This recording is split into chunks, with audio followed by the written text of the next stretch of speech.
नमस्कार विद्यार्थी मित्रांनो, युनायटेड पब्लिक सर्व्हिस कॉलेजमध्ये मी मनस्वी आपलं स्वागत करतो. मित्रांनो, कालच्या लेक्चरमध्ये आपण त्यामध्ये बघितलं, त्यामध्ये आपण इंटरव्ह्यू पर्यंत पोहोचलो होतो आणि तिथं आपलं जे लेक्चर आहे आपण स्टॉप केलं होतं. तर यामध्ये आपलं आजचं जे सेशन आहे किंवा आजचं जे आपलं लेक्चर आहे, तर या लेक्चरमध्ये आपल्याला खूप महत्त्वाचं डिस्कस यामध्ये करायचं आहे. तुम्हाला ती माहितीच आहे की आपला सिलेबस आहे आणि सिलेबसच्या बाहेर आपल्याला जायचं नाही.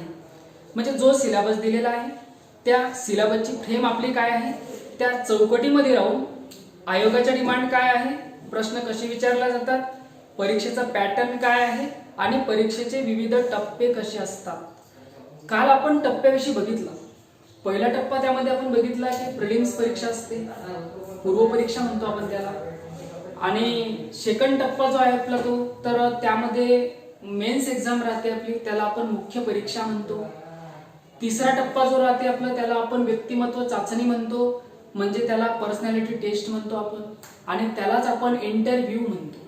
आता हे टप्पे बघत असताना डिटेलमध्ये मी तुम्हाला काल त्याचं स्वरूप सांगितलं की प्रिलिम्स परीक्षा ऑब्जेक्टिव्ह असते, एक प्रश्न राहतो, 4 ऑप्शन राहतात. मेन्स एक्झाम हे रिटन असते, रिटन म्हणजे लेखी म्हणजे त्याला आपण पारंपरिक म्हणू. पण ज्याप्रमाणे आपण कॉलेजमध्ये आपल्याला लिहितो किंवा कॉलेजमध्ये आपण जसं उत्तर अकॅडमिक मध्ये देतो तशा प्रकारे उत्तर आपण म्हणजे आपल्याला इथं द्यायचं नाही. तर आपल्याला इथं कशा प्रकारे लिहायचं आहे, तर आपल्याला IQIP मेथड म्हणजे inter linking quality improvement program, या क्वालिटीच्या मार्फत आपल्याला काय करायचं आहे, इंटरलिंक करायचं आहे.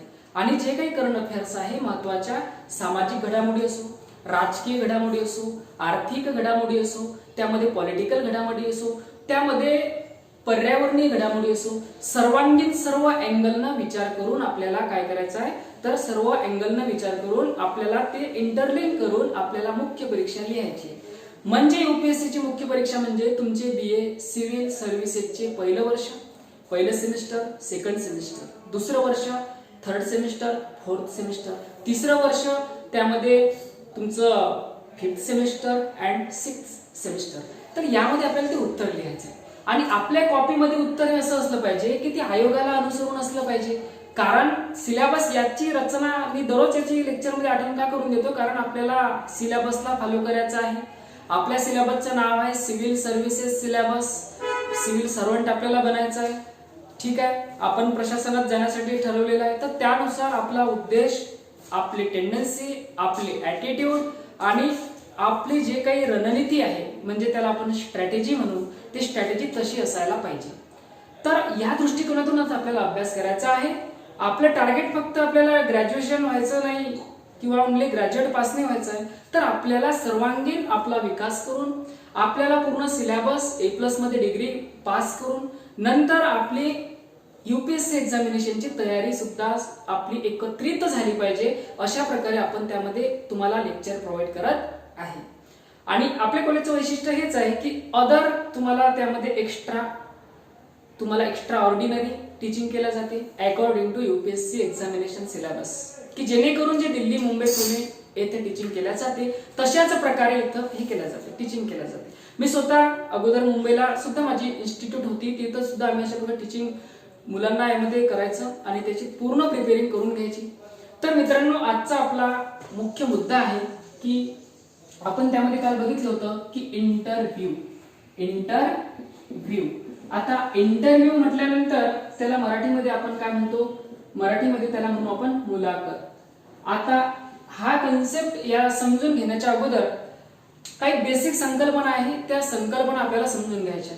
आता बघा, त्यामध्ये आपल्या संकल्पना राहतात, म्हणजे त्यामध्ये ते आपले मुद्दे, त्यामध्ये पहिला मुद्दा असा आहे किंवा पहिला पॉइंट आपण त्याला म्हणू की मुलाखतीविषयी आपले समज, गैरसमज हे जास्त राहतात. म्हणजे समजपेक्षा गैरसमज त्यामध्ये जास्त राहतात, तर ते आपल्याला दूर करायचे आहे.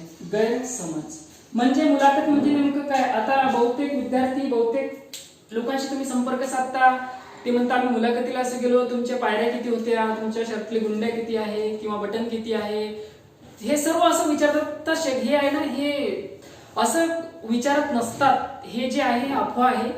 तर इंटरव्ह्यू त्याला नाही म्हणत. इंटरव्ह्यूचं तुम्हाला डेफिनेशन मी सांगतो की इंटरव्ह्यू याचा अर्थ असा आहे इंटरव्ह्यू, इंटर म्हणजे आत, म्हणजे आपले गुण काय आहे, आणि व्ह्यू म्हणजे पाहणे. म्हणजे ते इंटरव्ह्यूवर जे असतात, स्वतः आम्ही सुद्धा मॉक इंटरव्ह्यू घेतलेले आहे PSI जे आपले PSI लेवल पर्यंत जे मुलं जातात आमच्या अकॅडमीच्या तर्फे, तर त्यामध्ये सुद्धा इंटरव्ह्यूवरचं असं राहते की तुम्ही त्या पदासाठी लायक आहे किंवा नाही, तुमचा प्रशासनामध्ये येण्याचा दृष्टिकोन काय आहे, आणि तुम्ही त्या पदाला अप्लाय केलेला आहे, तुम्ही त्याला किती कम्फर्टेबल आहे, आणि तुमचं नेचर कसं आहे की जेणेकरून भविष्यामध्ये तुमचे जे काही विचार आहे, तुमचे जे काही गुण आहे, त्या आधारे तुम्ही भविष्यात लीडरशिप कशी कराल. लीडरशिप म्हणजेच काय, म्हणजे तुमची पोस्टिंग झाल्यानंतर तुम्ही प्रॉब्लेम सॉल्व्हिंग कशी करसाल, तुम्ही त्यामध्ये डिसिजन मेकिंग म्हणजे तुम्ही निर्णय कसे घेसाल, तुम्ही प्रशासनात पारदर्शकता आणण्यासाठी तुम्ही नेमकं काय पावले उचलसाल, तत्पर लोकांना न्याय देण्यासाठी तुम्ही कोणत्या प्रकारे उपाययोजना तुम्ही करसाल, त्यामध्ये लोकहित आणि लोक कल्याणकारी शासन प्रस्थापित करण्यासाठी आपला काय व्ह्यू त्यामध्ये असतो, हे सर्व जे गुण आहे हे 15 ते 20 मिनिटाच्या दरम्यान नाही बघितल्या जात. पण UPSC असो, MPSC असो किंवा अदर स्टेट सर्व्हिस, त्यामध्ये MPPSC, झारखंड PSC, जे काही जम्मू काश्मीर PSC, अदर लेवलच्या जे PSC होतात, तर ते जाणून घेण्याचा प्रयत्न करतात. पण मला असं तरी वाटतं की 3 दिवसाच्या नंतर 3 दिवसांचा लगातार आपण त्यांचं व्यक्तिमत्व परीक्षण व्हायला पाहिजे आणि नंतरच अधिकाऱ्यांची नेमणूक व्हायला पाहिजे, असं त्यावरतून आपल्याला वाटते. तर त्यामध्ये आपल्याला पहिला पॉईंट आहे की आपले गैरसमज तुम्हाला सांगितले की असे विविध प्रश्न असे काही प्रश्न विचारले जात नाही. तर अशा प्रकारे त्यामध्ये आपलं ते बघायचं आपल्याला पहिलं आहे की आपले गैरसमज दूर करा. ठीक आहे. दुसरं त्यामध्ये असं आहे, त्यामध्ये आपण तयारी करत असताना अवांतर वाचन, त्याला आपण म्हणतो, काय म्हणतो, अवांतर वाचन. अवांतर वाचन म्हणजे त्याला म्हणू आपण आउटडोर रीडिंग. आता अवांतर वाचन कसं करा, त्यामध्ये प्रेरणादायक कथा तुम्ही वाचू शकतात, इन्स्पायरेशनल स्टोरीज राहतात, त्याचं तुम्ही तुमच्या व्यक्तिमत्वात बनवण्यासाठी आपण हे करू शकतो. दररोज न्यूजपेपर आपण कसा म्हणजे कोणता वाचायचा, कसा वाचायचा, याचं पण लेक्चर नेक्स्ट याच्यामध्ये आपण घेऊ. कसं आपल्या सिलेबसची ते मॅच होते, तर त्यामध्ये कोणकोणत्या घडामोडी महत्वाच्या आपल्या देशामध्ये, राज्यामध्ये त्या होतात आणि त्याचा परिणाम आपल्या याच्यावरती होतो, तर ते सर्वांचा अभ्यास आपल्याला यामध्ये करायचा आहे. तुमची बुद्धिमत्ता कशी आहे त्यापेक्षा तुमचं नॉलेज, आणि नॉलेजपेक्षा तुमचं समजण्याची तुमची अंडरस्टँडिंग पॉवर किती आहे हे यामध्ये चेक केलं जातं. आता दुसरं अवांतर वाचन, याचा सुद्धा आपल्याला फायदा होतो. आपले विचार बनतात. विचार बनल्यानंतर तुम्हाला सांगितलं की UPSC एक्झामिनेशन किंवा सिव्हिल सर्व्हिसेसची एक्झामिनेशन ही विचाराची परीक्षा आहे.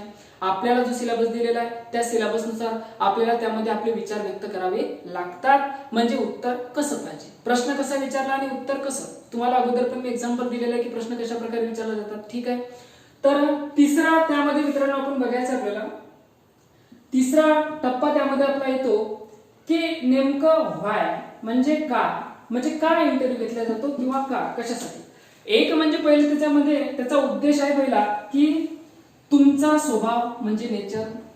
दुसरी गोष्ट म्हणजे तुमची ॲबिलिटी, तुमची क्षमता, त्यामध्ये काय केलं जाते, चेक केला जाते. तिसरं त्यामध्ये असं आहे की त्यामध्ये तुमची लिडरशिप पॉवर म्हणजे तुमची नेतृत्व करण्याची क्षमता कशी आहे, त्यामध्ये तुमचा कॉन्फिडन्स किती आहे म्हणजे आत्मविश्वास तुमचा किती आहे, स्वतःवर असलेला विश्वास हा तुमचा कसा आहे. नंतर समाजाकडे बघण्याचा तुमचा अप्रोच म्हणजे त्याला आपण काय म्हणू की तुमचा दृष्टिकोन कसा आहे. त्यामध्ये तुम्ही विविध समाजामध्ये आपल्या विविध घटक राहतात, म्हणजे घटक म्हणजे त्यामध्ये आपण त्याचं क्लासिफिकेशन करू शकतो की त्यामध्ये आपण म्हणू की विविध जाती धर्म, त्यामध्ये तुम्ही त्यामध्ये डिस्क्रिमिनेशन असे तुमचे काही विचार येतात का, भेदभावाविषयी किंवा हा या धर्माचा हा या जातीचा, असं नाही. तर प्रशासनात गेल्यानंतर आपल्याला सर्व गोष्टींची ते आपलं काय करतात, चेक करतात, आपलं परीक्षण करतात आणि परीक्षण केल्यानंतर आपल्याला योग्य पद्धती आपण त्यामध्ये मार्क्स दिल्या जातात. तर आपल्या सिलेबसशी रिलेटेड सर्व आहे. तुम्ही जर प्रामाणिकपणे 3 वर्षाची डिग्री व्यवस्थितरित्या गांभीर्यपूर्वक जर अभ्यास केला, या डिग्रीचाच तुम्हाला नक्की यामध्ये फायदा तर होणारच आहे. पण अदर एक्स्ट्रा ऑर्डिनरी जे काही आपण लेक्चर घेतो, तर ते लेक्चर सुद्धा तुम्ही सिरियस हे करून तुम्ही तुमच्याकडे कॉपी पेन असणं आवश्यक आहे. तुम्ही त्या नोट्स ज्या आपण डिस्कस करतो ते वारंवार तुम्ही व्हिडिओमधून तुम्ही लिसन म्हणजे ऐका, त्याद्वारे तुमचे जे प्रॉब्लेम्स आहेत आणि आपले काही कॉन्सेप्ट असतील ते तुमचे क्लिअर होतील. तर अशा प्रकारे आता त्यामध्ये समोर आपल्याला डिस्कस त्यामध्ये करायचं आहे. आता हॉबी विषयी की आता इंटरव्ह्यू म्हटल्यानंतर तर हॉबीचा विचार, कारण आपला इंटरव्ह्यूचा कन्सेप्ट बाकी होता तो या लेक्चरमध्ये आपण कम्प्लीट करणार आहे. हॉबी, छंद. हॉबी म्हणजे छंद. आता त्यामध्ये आपल्याला प्रश्न पडते की हॉबी म्हणजे काय, छंद आपण कशाला म्हणायचा, बरोबर आहे. बहुतेक मुलांचे, भरपूर मुलांचे प्रश्न असतात की हॉबी आपण कोणता निवडायला पाहिजे, तो कसा असायला पाहिजे, आणि हॉबी म्हणजे नेमकं काय. पहिले हाच प्रश्न इथं निर्माण होतो की हॉबी म्हणजे काय. आता तुम्हाला त्यामध्ये सांगतो की हॉबी म्हणजे असं आहे की जी गोष्ट तुम्हाला वारंवार करावीशी वाटते, ज्या गोष्टीविषयी तुम्हाला आतुरता निर्माण होते, जी गोष्ट तुम्हाला आवडते, आणि ज्या गोष्टीविषयी तुम्हाला पॅशन आहे. म्हणजे पॅशन म्हणजे तुम्हाला ते रात्री झोपताना सुद्धा तुम्हाला तेच गोष्ट करावीशी वाटते. तुम्ही किती थकलेले असाल तरी तुम्हाला ती गोष्ट करावीशी वाटते. तुम्ही किती बी आजारी जरी असले तरी तुम्हाला ती गोष्ट जर नाही केली तर जी तुमच्या छंदाविषयी तर तुम्हाला अस्वस्थ वाटते. तर याला आपण काय म्हणायचं, त्याला म्हणायचं आपण छंद. म्हणजे पण त्यामध्ये छंद, आता छंदापर्यंत आपण शिकलो की छंद कशाला म्हणतात. तो छंद तुमचा कोणता पण असू शकतो. आता त्यामध्ये आपण छंदाचे प्रकार म्हणजे नेमकं काय, कशा प्रकारे, आणि याचा आपल्याला फक्त सिव्हिल सर्व्हिसेस मध्येच नाही फायदा होत, तर याचा आपल्याला लाईफमध्ये, याचा आपल्याला प्रशासनामध्ये, प्रत्येक सिच्युएशनला, प्रत्येक क्षणाक्षणाला आपलं व्यक्तिमत्व हे छंदामधून दिसत असते. त्याचं परीक्षण कशा प्रकारे केलं जाते हे पण मी तुम्हाला डिटेल त्यामध्ये आपण बघणार. आता यामध्ये बघा प्रकार, तर त्यामध्ये पहिला प्रकार जनरली आपण घेऊ रीडिंग. आता वाचन करणं हा सुद्धा प्रकार असू शकतो, म्हणजे छंद आहे तुमचा, बरोबर आहे, हा पण असू शकतो रीडिंग. नंतर त्यामध्ये टीव्ही, मूवीज वॉचिंग, म्हणजे जे काही आपण फिल्म बघतो, चित्रपट बघणे, हा सुद्धा आपला छंद असू शकते. ठीक आहे, मूवीज वॉचिंग. नंतर त्यामध्ये तुम्हाला स्पीच देणे जर आवडते तर तुम्ही स्पीच, म्हणजे त्याला आपण स्पीकर म्हणू, स्पीकर हा सुद्धा तुमचा छंद असू शकते. जर तुम्हाला सकाळी चालायचं असेल ग्राउंड लेवल, की जे आपण सकाळी जे आपण वॉकिंग करतो, मॉर्निंग वॉक, तर तो सुद्धा तुमचा छंद तुम्ही त्यामध्ये ऍड करू शकता की हा माझा छंद आहे. तुम्हाला गाणे ऐकायचे असेल तर गाणे सुद्धा आपला एक छंद त्यामध्ये असू शकते. तुम्हाला ओल्ड प्रकारचे जे काही त्यामध्ये डायलॉग्स असतात ते तुम्हाला ऐकू शकता, म्हणजे ते सुद्धा आपण छंद बनवू शकतो. तुम्हाला व्यवस्थित टीचिंग जर करता येत असेल तर टीचिंग हा सुद्धा तुमचा छंद त्यामध्ये होऊ शकते. तर असे नंबर ऑफ प्रकारचे छंद आपण त्यामध्ये मिळवू शकतो. तर अशा प्रकारे आपल्याला त्यामध्ये काय करायचं हे समजून आपण इथपर्यंत घेतलं. तर हे झालं छंदाविषयी. तर याचा मुलाखतीमध्ये नेमका फायदा काय, आणि मुलाखतीमध्ये पॅनलमध्ये जे आपल्याला प्रश्न हे कशा प्रकारे विचारले जातात ते आपल्याला यामध्ये बघायचं आहे. तर हॉबीविषयी तुम्हाला सांगितलं कोणता पण हॉबी असू शकते. आता हॉबीचे नेमके फायदे काय, आता हॉबी तर बघितले, पण आपल्याला त्यामध्ये काय बघायचे की त्याचे नेमके फायदे काय होतात, कारण विदाऊट फायदा आपण कोणतीच गोष्ट करत नसतो. पहिला फायदा म्हणजे हॉबी पासून आपलं एक पॅशन निर्माण होते. पॅशन म्हणजेच काय, तुम्हाला मी अगोदर सांगितलं की कोणतीही गोष्ट तुम्हाला वारंवार करावीशी वाटले, तुम्हाला खूप ती आवडते, तुम्हाला ती जमते, आणि तुम्हाला ती गोष्ट जर नाही केली तर तुम्हाला अस्वस्थ वाटते, म्हणजे ती गोष्ट करावीच लागेल, तर त्याला पॅशन म्हणतात. तर फायदा असा आहे की पहिला पॅशन निर्माण होते. दुसरी गोष्ट म्हणजे छंदापासून फायदा असा आहे की त्यामधून प्रोफेशन सुद्धा निर्माण होते. म्हणजे passion converted into profession, hobby converted into passion, and passion converted into profession. आता इथंच बघा, हॉबी हे झालं हॉबी कन्वर्ट होऊ शकते तुमचं पॅशन मध्ये, होऊ शकते नाही होतेच. पॅशन मध्ये जर तुम्ही त्याला रिॲक्ट करत असाल तर पॅशन कन्वर्टेड होऊ शकते तुमचं याच्यामध्ये प्रोफेशन मध्ये. कशामध्ये, प्रोफेशन मध्ये. प्रोफेशन आता याचं तुम्हाला सांगतो, हा झाला छंद. छंदामध्ये पॅशन की तुम्हाला वारंवार ती गोष्ट करावीशी वाटते, आणि ते पॅशन निर्माण होऊन तुम्ही जेव्हा प्रोफेशन मध्ये येतात, जेव्हा आपण अधिकारी बनतो किंवा एखादा शिक्षक बनतो किंवा इंजिनियर बनतो, जे काही तुमची पोस्ट असेल तुमच्या छंदाशी रिलेटेड, तर ते आपलं प्रोफेशन बनते. म्हणजे आपण प्रशासनात काम करत असताना कोणतेही तुम्ही जॉब करा, प्रायव्हेट असो गव्हर्नमेंट असो, तर त्यामध्ये आपलं हे प्रोफेशन होते की ते आपल्याला आनंददायी वाटलं पाहिजे. असं वाटलं नाही पाहिजे की आपण जॉब करत आहे त्यामध्ये आपल्याला टेन्शन येते, आपण असं त्यामध्ये आपलं हे बनवायला पाहिजे, म्हणजे आपली आतुरता बनवायला पाहिजे, आपली आवड त्यामध्ये बनते. म्हणून hobby converted into passion and passion converted into profession. ठीक आहे, आणि याचा फायदा हा इथपर्यंत दुसरा पॉईंट झाला आपला. तिसरा फायदा त्याचा म्हणजे जेव्हा आपण प्रशासनामध्ये आता सिव्हिल सर्व्हिसेसचा सिलेबस आपल्याला दिलेला आहे, त्याचा उद्देशच आहे की आपण सिव्हिल सर्व्हंट बनले पाहिजे. हे दररोज आपण आठवण करून घेतलं पाहिजे. असं स्वतःलाच मोटिवेट आपण करायचं की आपल्याला सिव्हिल सर्वंट बनायचं आहे. सिव्हिल सर्वंट बनून परत आपल्याला एक चांगला नागरिक पण बनायचा आहे, फक्त सिव्हिल सर्वंटच नाही.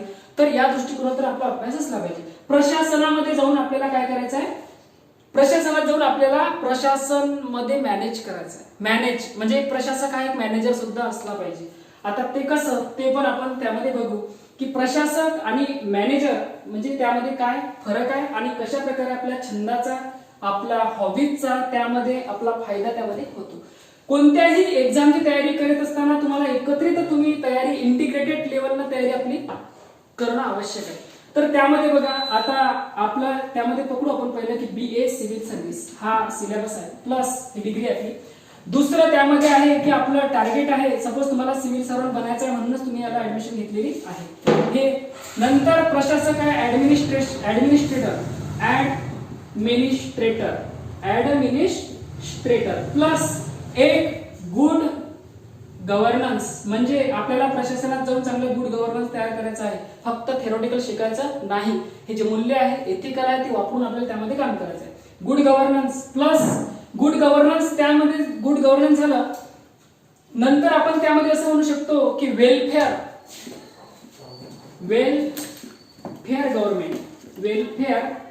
गव्हर्नमेंट नंतर ते झालं की नंतर आपण म्हणू शकतो त्यामध्ये की एक गुड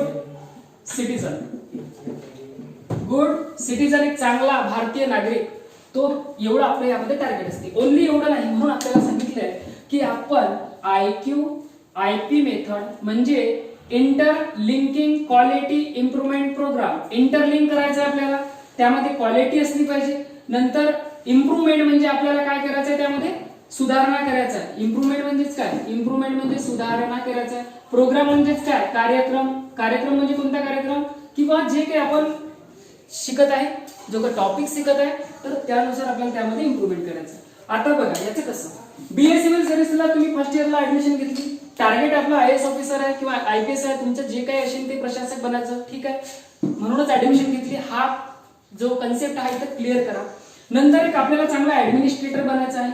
नंतर ऍडमिनिस्ट्रेटर बनून चांगलं आपल्याला गुड गव्हर्नन्स म्हणजे आपल्याला कल्याणकारी शासन निर्माण करायचं आहे किंवा एक चांगलं शासन तिथं आपल्याला निर्माण करायचे आहे, शासन व्यवस्था. नंतर वेलफेअर गव्हर्नमेंट कल्याणकारी तुमचं शासन प्रशासन असलं पाहिजे, प्रत्येकाला न्याय देण्याचं काम, प्रत्येकाला तुरंत न्याय, तत्पर न्याय. जे ऑथॉरिटी ऑफ कलेक्टर आपण त्यामध्ये बघितलं किंवा ऑथॉरिटी ऑफ प्रशासक किंवा ऑथॉरिटी ऑफ ऍडमिनिस्ट्रेटर हे सुद्धा आपण अगोदर बघितलं. तर या सिलेबसची ते मॅच होते. हे कसं मॅच करायचं, तर नंतर ते झालं की गुड सिटीजन म्हणजे तुम्ही चांगला नागरिक बनणं एक आवश्यक आहे. म्हणजे पहिला अगोदर चांगला नागरिक बनावं लागते, नंतर तुम्ही एक चांगला अधिकारी बनू शकतो. चांगला अधिकारी बनून नंतर आपण एक त्यामध्ये काय बनू शकतो, एक चांगला प्रशासक बनू शकतो. आणि चांगला प्रशासक बनल्यानंतर वेलफेअर गव्हर्नमेंट ऑटोमॅटिकली निर्माण होतं आणि आपल्या देशाचं प्रशासन हे प्रशासनावरती डिस्ट्रिक्ट लेवलवरती जबाबदार असते. हे आपल्याला समजलं पाहिजे की का शिकतो आपण. सिलेबस दिलेला आहे आपल्याला, सिलेबस दिलेला आहे सिव्हिल सर्व्हिसेसचा, त्यालाच अनुसरून हे आहे. फक्त की जे आहे आपण ते तुम्हाला सांगितलं की आपण एक्स्ट्रा लेक्चर यामध्ये घेतो आणि डीप मध्ये आपल्याला त्यामध्ये अभ्यास करायचा आहे, हे तुम्ही समजून घ्या. काही विद्यार्थी असे असतात की गरिबी परिस्थितीमुळे क्लासेस लावू शकत नाही, पुणे मुंबई लाखो रुपये खर्चून ते जाऊ शकत नाही, तर त्यांच्यासाठी हा प्लस पॉइंट आहे. तुम्हाला आम्ही टोटल गाईड करण्याचं काम यामधून आपल्या सिलेबसची मिळतं जुळतं, म्हणजे आपण त्यामध्ये काय similar as compare to our UPSC examination मध्ये आपल्याला अभ्यास करायचा आहे, ठीक आहे. अशा प्रकारे आता समोरचं त्यामध्ये हे करायचं आहे की हे प्रश्न आपल्याला नेमके काय विचारतात. हॉबी विषयी झालं किंवा तुमच्या याच्याविषयी झालं, सिलेबस विषयी झालं. सिव्हिल सर्व्हिसेस मध्ये 3 वर्षामध्ये आपली डिग्री कंप्लीट होते, बरोबर आहे. 3 वर्षाची तुमची डिग्री आहे BA सिव्हिल सर्व्हिस. आणि यामध्येच आपण टोटल त्यामध्ये शिकतो इतिहासापासून तर अर्थशास्त्रापर्यंत संपूर्ण जे काही विषय आहे ते आपल्याला यामध्ये आहे GS1 मध्ये प्लस GS2 मध्ये. तर याचाच आपल्याला काय बघायचं, याच्याच कंपॅरिझन मध्ये हे करत असताना आपण आपला उद्देश असा असला पाहिजे की आपल्याला सिव्हिल सर्व्हंट किंवा स्पर्धा परीक्षाची तयारी आपल्याला करून घ्यायची आहे, त्यानुसारच आपलं असं टार्गेट असलं पाहिजे, ठीक आहे. डिग्री हे टार्गेट ठेवा की A+ मध्येच निघेल. आणि दुसरी गोष्ट म्हणजे कॉम्पिटेटिव्हची आपली तयारी पण व्यवस्थितरित्या पूर्ण सिरियस होऊन आपण करणं आवश्यक आहे, कारण सिलेबस तोच आहे, टीचिंग पद्धत आपल्याला त्यानुसारच करायची आहे. तर अशा प्रकारे आता यामध्ये तिसरा टप्पा जो राहते तुम्हाला सांगितलं की त्यामध्ये मुलाखत, पर्सनॅलिटी टेस्ट राहतो. याविषयी आपल्याला माहिती पाहिजे. तुम्हाला विचारलं कोणी तुम्ही काय करत आहे, बीएस सिव्हिल सर्व्हिसला ऍडमिशन घेतलेली आहे, काय असते मुलाखत, काय असते मुख्य परीक्षा, कशाला यूपीएससी म्हणतात, कोण कंडक्ट करते, कशा प्रकारे अधिकाऱ्यांची नियुक्ती केली जाते, महाराष्ट्र गव्हर्नमेंटला, राज्य सरकारला शिफारस कोण करते, हे सर्व प्रश्न हे आपल्याला आले पाहिजे की जेणेकरून तुम्ही आपल्या कॉलेजला ऍडमिशन घेतली तर तुम्हाला गुणवत्तापूर्ण, क्वालिटीपूर्ण एज्युकेशन हे तुम्हाला मिळणं आवश्यक आहे. 100% आपल्याला त्याविषयी माहिती असलं पाहिजे. कारण वरवर अभ्यास करून म्हणजे आपण सांगितलं की बेसिक जर तुमचं कम्प्लीट नाही, पाया कम्प्लीट नाही तर आपण इमारत बांधू शकत नाही. त्यासाठी आपला पाया मजबूत असला पाहिजे. त्याविषयीच आपलं हे लेक्चर, प्रत्येक लेक्चरची स्ट्रक्चर किंवा आपण कशा प्रकारे टीचिंग करत आहे. तर यामध्ये आता बघा व्हाय तुम्हाला असे ते प्रश्न काय विचारतात. आता हे झालं पॅनल आपलं, ठीक आहे. हे 5 इंटरव्ह्यूअर आहे आणि हा एक कॅन्डिडेट आहे. तर यामध्ये हा कॅन्डिडेट इथं मुलाखतीला जातो, ठीक आहे. तुम्हाला काल मी सांगितलं की 3 टप्पे असतात, प्री, मेन्स आणि इंटरव्ह्यू. तर 2 टप्पे आपले त्यामध्ये झाले आणि ते 2 टप्पे कसे याला अटॅच करायचे. तिसरा इंटरव्ह्यू हा पॅनल मध्ये जातो. कारण मी स्वतः इंटरव्ह्यू, आम्ही मॉक इंटरव्ह्यू घेतलेले आहे मुलांचे, मला स्वतः त्याचा इंटरव्ह्यूअरचा एक्सपिरियन्स सुद्धा आहे आणि इंटरव्ह्यूचा सुद्धा आहे. म्हणून मी तुम्हाला त्यापर्यंत सांगतो की आपण कशा प्रकारे ते पाहिजे. नंबर 1, जेव्हा आपण इथं आतमध्ये प्रवास म्हणजे गेटच्या आतमध्ये पॅनलमध्ये येतो तर तुम्ही ते कशा प्रकारे दार उघडतात, कशा प्रकारे तुम्ही नॉकिंग करतात, नंतर तुमचा कॉन्फिडन्स कसा आहे, तुमचे हावभाव कसे आहे, बॉडी लँग्वेज तुमची कशी आहे ते त्यामध्ये चेक केलं जाते. तुम्ही चालता कसं, तुम्ही अभिवादन कसं करता, तुम्ही अभिवादन म्हणजे आपण म्हणतो ना गुड मॉर्निंग, सकाळी असते ते गुड मॉर्निंग किंवा शुभप्रभात, दुपार असते आफ्टरनून, जर संध्याकाळी जर असते ती इव्हिनिंग आपण म्हणू शकतो. 3 टप्प्यामध्ये असतात. हे पण आपल्याला माहिती पाहिजे. आणि याविषयी तुम्ही कशा प्रकारे ते वागतात, तुमचे उच्चार कसे आहे, तुम्हाला काही भीती वाटते का, प्रेशर वाटते का. तर तिथं तुम्हाला असे नंबर ऑफ प्रश्न विचारले जातात. पण तिथं ज्ञानाची परीक्षा नाही केल्या जात तुमच्या, तर आपल्या तिथं कशाची परीक्षा केली जाते, तर तिथं परीक्षा केली जाते आपल्या पर्सनॅलिटीची म्हणजे व्यक्तिमत्वाची. तुम्ही त्या पदासाठी लायक आहे किंवा नाही आणि ज्या पदासाठी तुम्ही ऍप्लिकेशन केलेलं आहे, सपोज डीएम किंवा एसपी, तर त्या पदासाठी तुमच्याकडे ते गुण आहे का, अदरवाईज नाही की किती प्रमाणात आहे, ते मार्क्स देण्याचं काम पॅनलचे 5 मेंबर करतात आणि त्यानुसार आपली रँक ठरत असते. तर अशा प्रकारे आपल्याला हे पूर्ण समजणं आवश्यक आहे. तर बघा, तर त्यामध्ये आपण तयारी कशी करावी. आता इंटरव्ह्यूची तयारी म्हणा, व्यक्तिमत्वाची तयारी म्हणा, तुम्ही प्रायव्हेट इन्स्टिट्यूशन मध्ये जॉब करत असाल, तुम्ही कुठं पण हे गेले तर इंटरव्ह्यू असतो. कारण ते चेक करण्याचे काम करतात आणि ते 3च गोष्टी त्यामध्ये चेक करतात. नंबर 1, पहिली तुमची एनर्जी कशी आहे, तुम्ही एनर्जेटिक वाटले पाहिजे, कामामध्ये एनर्जी, ऊर्जा. नंतर क्लॅरिटी, तुमच्या कामामध्ये क्लॅरिटी असली पाहिजे. हे दुसरं प्रिन्सिपल त्यामध्ये चेक केलं जाते. आणि तिसरं त्यामध्ये आहे की तुमची त्यामध्ये आपण एथिक्स किंवा इंटिग्रिटी म्हणू आपण त्याला. इंटिग्रिटी म्हणजे तुमची इमानदारी किती आहे हे त्यावरती चेक केला जाते. तर असाच प्रश्न जे आपले गुगलचे संस्थापक आहे मार्क झुकरबर्ग, बहुतेक तेच आहे, तर त्यांना मार्क झुकरबर्गला प्रश्न विचारला होता की when you will recurring the candidate in your companies for Google professional companies, then what will you seeing this candidate. जेव्हा तुम्ही तुमचे कॅन्डिडेट जे सिलेक्ट करतात, त्यांची भरती करतात, तर तुम्ही त्यामध्ये काय बघता. तर त्यांनी तेच प्रश्न सांगितलं होतं पहिलं की पहिलं होतं त्यामध्ये इंटिग्रिटी म्हणजे इमानदारी तुमची त्यामध्ये पाहिजे. दुसरं त्यामध्ये क्लॅरिटी असलं पाहिजे की ठीक आहे नाही हेच करायचं आहे ना, हेच करायचं आहे, हेच म्हणजे एक्झाम्पल डीएम बनायचं आहे ना, तर डीएम म्हणजे एक क्लॅरिटी असली पाहिजे. दुसरं एनर्जी ऊर्जा असली पाहिजे, नाही तर आपण असं थकलेलं, असं अस्वस्थ असं दिसता कामा नये. तर ही गोष्टी त्यामध्ये प्रायव्हेट असो, गव्हर्नमेंट असो, मोठमोठ्या इन्स्टिट्यूट असो, त्यामध्ये चेक केल्या जातात. आणि तुम्ही आतापासून त्याची तयारी करा जेणेकरून तुम्ही इथून पासआउट झाले तर त्यामध्ये आपल्या कॉलेजचे पण नाव येते आणि तुम्हाला पण योग्य प्रॉपर गाईड तुम्हाला मिळते. ठीक आहे. तर अशा प्रकारे आपला इंटरव्ह्यूचं पॅटर्न राहते, इंटरव्ह्यूचे प्रश्न राहतात. आता त्यामध्ये समोरचं आपल्याला हे करायचं आहे की कशा प्रकारे प्रश्नांची तयारी आपण कशी करायची, इंटरव्ह्यूची तयारी कशी करायची. म्हणजे त्यामध्ये आपण असं म्हणू शकतो की why does UPSC ask you about your hobby. म्हणजे ते तुमच्या हॉबी विषयी तुम्हाला काय विचारते. आपण अगोदर हे केलं, हॉबी विषयी यासाठी विचारते की तुमचा छंद काय आहे, तुम्ही तुमच्यावर किती प्रेम करतात, म्हणजे आपण स्वतःवर किती प्रेम करतो, तर त्याविषयी तुमची लगन, तुमचे विचार, तुमचे ते जाणून घेण्याचा प्रयत्न करतात. म्हणजे तुम्ही किती त्याच्यासाठी प्रामाणिक आहे, कशा प्रकारे तुमचा छंद आहे आणि तुम्ही किती जरी बिझी असले तरी त्या वेळात वेळ काढून तुम्ही प्रयत्न करतात तुमच्या छंदाला जोपासण्याचा, म्हणजे वेळ काढतात तुम्ही. तर तसंच तुम्ही इथं प्रशासनामध्ये आल्यानंतर तुम्ही तुमच्या जिल्ह्याविषयी, कारण आपण आता अप्लाय केलेला आहे DMSP याच्यासाठी सपोज, तर तुम्ही तुमच्या जिल्ह्याविषयी तुमचा लगाव कसा आहे, तुमचं प्रेम कसं आहे, तुमची आतुरता कशी आहे, तर अशा प्रकारे त्यामध्ये आपण ते चेक करत असतात. तर यासाठीच ते घेतलं जातं, म्हणजे तुम्हाला प्रश्न विचारतात. आणि 10 प्रश्न जर त्यांनी विचारले, 9 प्रश्न चुकले तर तुम्हाला मार्क्स मिळतील नाही असं नसते. ते प्रश्न तुम्हाला आले नाही पण तुम्ही ते जे प्रेशर आहे ते न येण्याचं तुम्ही ते कसं फेस करतात, कसं तुम्ही त्याला प्रत्युत्तर देतात, ते चेक करण्याचं काम ते करतात. त्यांना प्रश्नाचं उत्तराची अपेक्षा नसते, पण तिथं नॉलेजची तुमची महत्त्वाची जी एक्झाम असते, मुख्य परीक्षा, त्याला मेन एक्झामच म्हणतात, त्यामध्ये तुमची होऊन गेलेली असते. आणि BSc युनिव्हर्सिटीला सिलेबस आपला तोच आहे. यामध्ये तुमची डबल त्याची इन्फॉर्मेशन, डबल तुमचं नॉलेज होते. फक्त तुम्हाला तिथे काय करायचं ते रिटर्न एक्झाम मध्ये ते लिहायचं. आणि यामध्ये तुमचं व्यक्तिमत्व ते चेक करतात. ठीक आहे, म्हणजे लिडरशिप, नेतृत्व आपलं. तर त्यामध्ये आपल्याला समोर चर्चा करायची आहे. आता डिस्ट्रिक्ट लेवलला सपोज तुम्ही आले तर त्यामध्ये प्रश्न कसे तयार करायचे, आता त्यामध्ये तयारी कशी करायची, हाऊ टू प्रिपेअर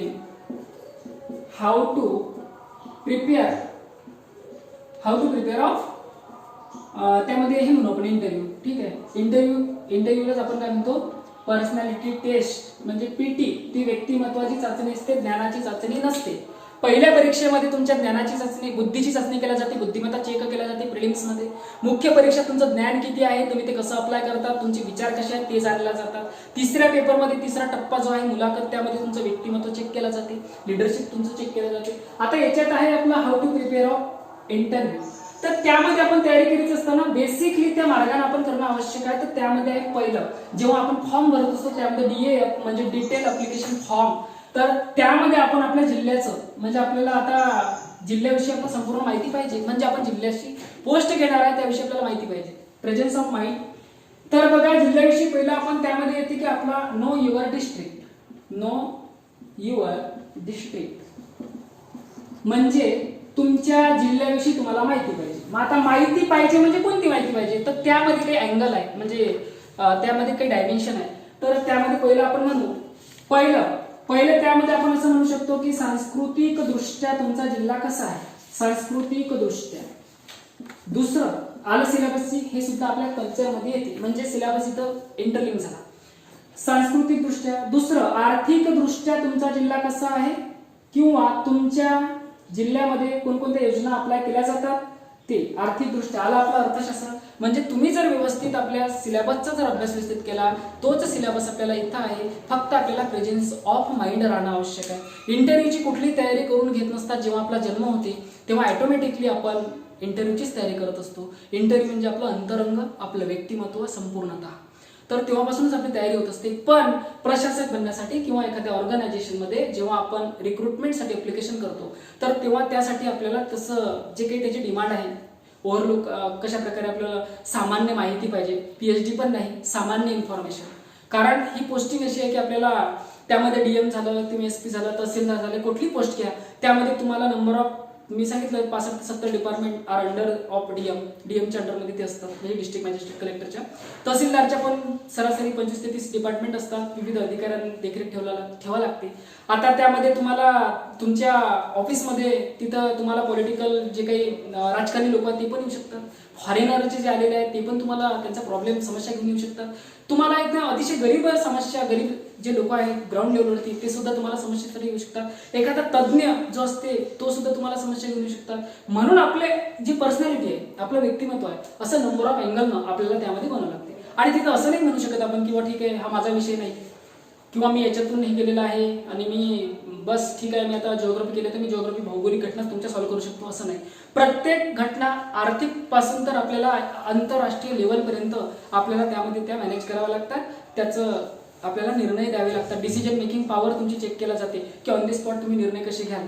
एखादा तुमच्या जिल्ह्यामध्ये अपघात झाला, ठीक आहे, रेल्वेचा अपघात झाला, तर त्यामध्ये तुम्ही काय करणार, हा प्रश्न, हा जो प्रश्न आहे तुम्हाला मुलाखतमध्ये विचारला जाते. मग तुमची रिॲक्शन त्यामध्ये कशी आहे, तुम्ही उत्तर किती बरोबर देतात, किती चूक देतात, हे त्यावरती डिपेंड नाही, पण तुमची कशी ते रिॲक्ट करतात. मग पहिला विचार काय करतो आपण की त्यामध्ये अगोदर हे आपण इन्फॉर्मेशन करायची की ती मालगाडी आहे की प्रवासी गाडी आहे, ठीक आहे, सवारीची आहे, म्हणजे काय आहे, ऍक्सिडेंट कशाचं झालेला आहे. नंतर लगेच आपण ॲम्ब्युलन्स बोलवा, पोलीस प्रशासन बोलवा, सर्व काही टीम बोलवा. तर यामध्ये तुमची निर्णय क्षमता कशी काम करते हे त्यामध्ये चेक केलं जाते. ठीक आहे. तर आतापासून आपण त्याचा विचार करण्यास सुरुवात करा. आतापासून तशी डिसिजन मेकिंग, तसं व्यक्तिमत्व बनवा, तशी अभ्यासाची पद्धती आपली वापरा. तर आर्थिक दृष्ट्या झाला. तिसरा पॉईंट त्यामध्ये आपण घेऊ, त्यामध्ये भौगोलिक दृष्ट्या म्हणजे तुमचा जिल्हा आहे, तुमच्या जिल्ह्याची भौगोलिक दृष्ट्या तुम्ही कसं बघता. भूगोलामध्ये शिकलो, आला भूगोल येतं, झाला इंटरलिंक. म्हणजे भौगोलिक दृष्ट्या म्हणजे तुमच्या जिल्ह्यात कोणतं पठार आहे का, मैदान आहे का. आता आपला जस्ट जिल्हा आहे बुलढाणा, त्यामध्ये लोणार सरोवर आहे, काय विशेषता त्याची आहे, काय आहे. आता जस्ट करंटचाच प्रश्न आहे की त्याचं पाणी हे गुलाबी झालं, तर काय कारण त्याच्या मागे आहे. ठीक आहे. तर हे जे आहे ना इंटरलिंक करायचं आपल्याला. आपली जी कृषी आहे आपल्या जिल्ह्यातली, तिचा एरिया किती आहे, कुठं पडीक जमीन जास्त आहे, कुठं वनक्षेत्र आहे, कोणकोणते घटक जमिनीमध्ये कमी आहे. जर आपल्या जिल्ह्याचं उत्पादन आपल्याला वाढवायचं असेल तर त्यामध्ये काय उपाययोजना डीएम करू शकतात किंवा आपल्या.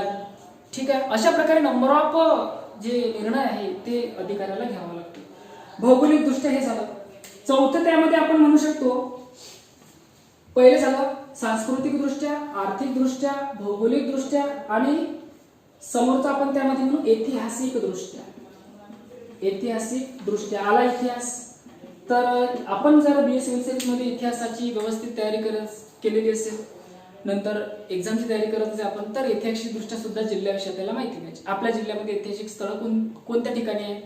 ठीक आहे. तर ते आपल्याला माहित पाहिजे, कशासाठी प्रसिद्ध आहे, का प्रसिद्ध आहे. तिथं पर्यटन, आता तुम्ही डीएम म्हणून झाले तर तुम्ही तिथं पर्यटन निर्माण करून फॉरेनर जे येतात, फॉरेनर विदेशी लोक येतात किंवा पर्यटन व्यवसाय वाढवून कसा आपण महसूल जास्त निर्माण करून किंवा आपण जमा करून लोकांना रोजगार देऊ शकतो, तर हे सुद्धा स्कीम त्यामध्ये येते. तर ऑन दी स्पॉट आपल्याला ते निर्णय घ्यावे लागतात.